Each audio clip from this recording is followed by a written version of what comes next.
दोस्तों, कल शाम दिल्ली के झंडेवालन में जहां आरएसएस दफ्तर है वहां एक बड़ी बैठक आयोजित की गई थी। बैठक तो रोजाना हो रहा है वहां पर, लेकिन बिहार के संदर्भ में कल एक बड़ा महत्वपूर्ण बैठक वहां पर किया गया है, जिसमें भारतीय जनता पार्टी के बिहार के जो प्रभारी रहे हैं वो भी वहां पर शामिल थे। अब वहाँ कई बड़े नाम, देखिए नाम रखना सही नहीं होता है, लेकिन वहीं के एक बड़े अधिकारी से भी हमारी बातचीत हुई। आज सुबह ही हमारी बातचीत हुई।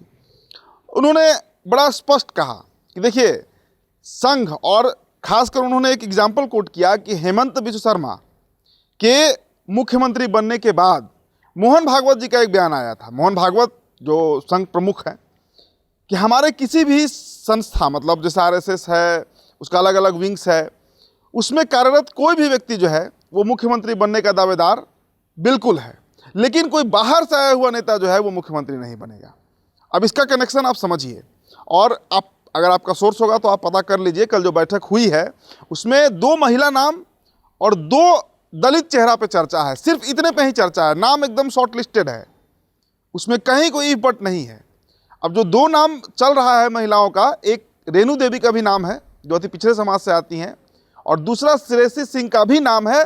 इस बात को भी उन्होंने कन्फर्म किया कि हाँ, श्रेयसी सिंह का नाम है, चर्चा में है वो नाम, इसमें कहीं इफ बट नहीं है। और 2 जो दलित चेहरा है उसमें तो कल शाम से आप देख ही रहे हैं, लखेंद्र रोशन उर्फ लखेंद्र पासवान, और एक और नाम था जिसके बारे में उन्होंने जानकारी मुझे अभी नहीं दिया है। तो ये 4 नामों पर संघ में चर्चा है। तो भाई, पटना का जो मीडिया चला रहा है लगातार सम्राट चौधरी को लेकर कि जो तय है सो तय है, तय हो चुका है। दोस्तों, एकदम मैं पक्की खबर आपको बता रहा हूँ, आरएसएस में यानी राष्ट्र स्वयंसेवक संघ की कई बैठक हो चुकी है बिहार को लेकर। जो बड़े बड़े अधिकारी हैं, बीएल संतोष से लेकर त्रिपाठी जी से लेकर पांडे जी से लेकर सब लोग बैठ रहे हैं और खूब बातचीत हो रहा है। बिहार को ही लेकर विमर्श हो रहा है, क्योंकि बिहार में जो जातिगत राजनीति है जिसके विरोध में संघ हमेशा खड़ा रहा है, उसको वो जो एक कहते हैं ना कि एक बाउंड्री जो है कि इसके बाद ही शुरू होता है बिहार और वहाँ का जातीय समीकरण, उस बाउंड्री को तोड़ देना है। अगर बाउंड्री नहीं टूटता तो मैं अपने उदाहरण में कल भी आपको बताया था, आप खुद सोचिए कि अभी जो बीजेपी के नंबर 1 और नंबर 2 के नेता हैं, नरेंद्र मोदी और अमित शाह, किस जाति किस समुदाय से आते हैं। एक तेली, बिहार में जैसे तेली कहते हैं नरेंद्र मोदी, और दूसरा जैन। अब दोनों की आबादी पूरे देश में 1% से भी कम होगा। अगर जाति की राजनीति करेंगे तब तो ये कहीं स्टैंड ही नहीं लेंगे, कहीं खड़े ही नहीं हो पाएंगे। तो हिंदुत्व की राजनीति जो है उसे बिहार में लागू करना है। और इसीलिए दोस्तों, मैं अपने खबर में बड़े अस्वस्थ होकर कहता हूँ, देखिए, हो सकता है कि सम्राट चौधरी बन जाएं, और सम्राट चौधरी से हमारा कहीं कोई विरोध नहीं है, लेकिन जो खबर है आरएसएस की इंटरनल जो खबर चल रहा है, आप सोचिए कि अभी अगले साल उत्तर प्रदेश का चुनाव है, और मैं बार बार कहता हूं कि बिहार का सीएम का सीधा कनेक्शन यूपी से होने वाला है। अभी अगले साल यूपी में इलेक्शन है। आपको लगता है कि बीजेपी अभी जिस स्थिति में है 240 सीटों पर सेंटर में, यूपी के कारण ही है? अगर यूपी में 25-30 सीट और मिला होता तो पूर्ण बहुमत की सरकार रहती आज बीजेपी की। उस यूपी का किसी भी तरह का नुकसान बीजेपी उठाने की स्थिति में, और कारण क्या बना? यही जाटव और दलित वोट 4 करोड़ के आसपास यूपी में है। दोस्तों, अभी 7 तारीख से बीजेपी जो है वो पूरे भारत में अंबेडकर जयंती को लेकर एक साप्ताहिक कार्यक्रम कर रही है। उत्तर प्रदेश में म्यूजियम बन रहा है अंबेडकर जी के नाम से, लाइब्रेरी बन रहा है, पार्क बन रहा है, जो बगीचा होता है जहाँ पे लोग वॉक करते हैं।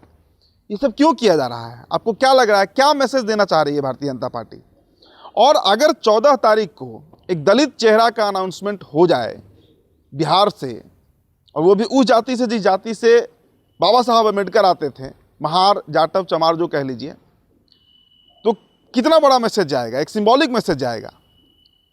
तो ये जो चर्चा बिहार में है, देखिए, मैं पिछले 15 दिनों से जब से ये खबर चलना शुरू हुआ है, नेशनल मीडिया तो लगातार एक ही नाम चला रहा है, लेकिन अब धीरे धीरे जो है मैं 2-3 दिनों से देख रहा हूं कि बड़े बड़े चैनल जो हैं और बड़े बड़े जो अखबार हैं वो भी अब 7-8 नामों पर 10 नामों पर चर्चा कर रहे हैं।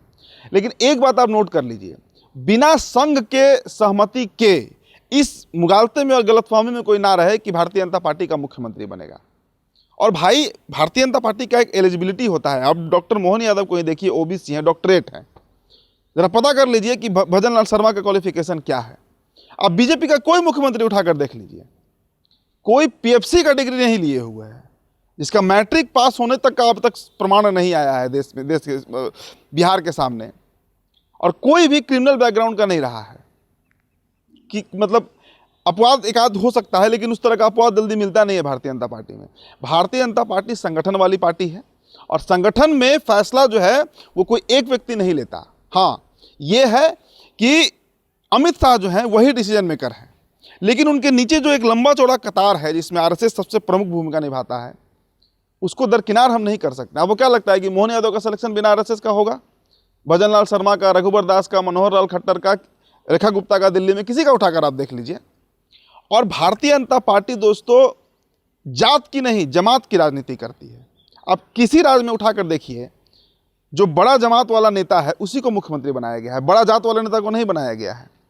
और ये जो 36 सालों से बिहार में मंडल की राजनीति चलते आ रही है, जिसकी शुरुआत लालू प्रसाद यादव ने किया, ओबीसी ओबीसी ओबीसी, सिर्फ ओबीसी, ना ईबीसी दिखता है कहीं, ना दलित दिखता है कहीं, और सवर्ण को तो हम काउंट ही नहीं करते हैं, छोड़ दीजिए सवर्णों की बात।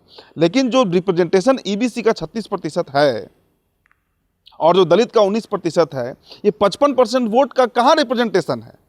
कहीं दिखता है क्या? कहीं भी, कहीं नहीं दिखेगा आपको। तो इससे आप अंदाज़ा लगा लीजिए कि क्या होने वाला है बिहार में। बड़ी लंबी चर्चा हो रही है, लेकिन हम जो खबर बता रहे हैं कि कल दिल्ली में एक बड़ी बैठक हुई है जिसमें बिहार के प्रभारी भी पहुंचे थे। आप पता कर लीजिए अपने सोर्स से अगर मैं गलत बोल रहा हूं। और वहां पे 4 नामों पे ही चर्चा हुई है, और उन 4 नामों में ना दिलीप जायसवाल है, ना नित्यानंद राय है, ना सम्राट चौधरी है, कोई भी नहीं है, कोई भी नहीं है। तो देखिए क्या होता है। लेकिन मेरा जो अपना अनुमान है, जो कैलकुलेशन बता रहा है, वो यही बता रहा है कि बिहार को एक दलित मुख्यमंत्री मिलने जा रहा है, एक स्टेबल दलित मुख्यमंत्री। अब तक देखिए रामसुंदर दास भी हुए बिहार में, तो दलित लीडर हुए ही भाई, भोला पासवान शास्त्री भी हुए, लेकिन ये 6 महीने 4 महीने के लिए हो पाते थे, इनको गद्दी से हटा दिया जाता था। लेकिन बीजेपी बनाएगी तो लंबे कार्यकाल के लिए बना सकती है। देखिए लखेंद्र पासवान का भी नाम है, इससे हम इनकार नहीं कर रहे हैं। लखेंद्र पासवान का भी, जो पातेपुर से विधायक हैं, उनका भी नाम है जिस पर चर्चा हो रही है आरएसएस में, संघ में, और बीजेपी में भी चर्चा हो रही है। तो ध्यान रखने की जरूरत है। आज 12 तारीख हो गया है, परसों कल हो सकता है शाम में, या परसों सुबह नीतीश का इस्तीफा हो जाएगा, और परसों ही यानी 14 तारीख को नाम का घोषणा हो सकता है। संभावना है कि हो सकता है, नहीं तो 15 को तो पक्के तौर से घोषणा होना ही होना है।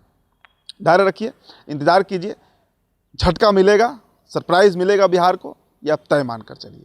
फिलहाल इस खबर में इतना ही। मेरा नाम उदित तारण है, द बिहार टॉपर वीडियो आप देख रहे थे। बहुत बहुत शुक्रिया।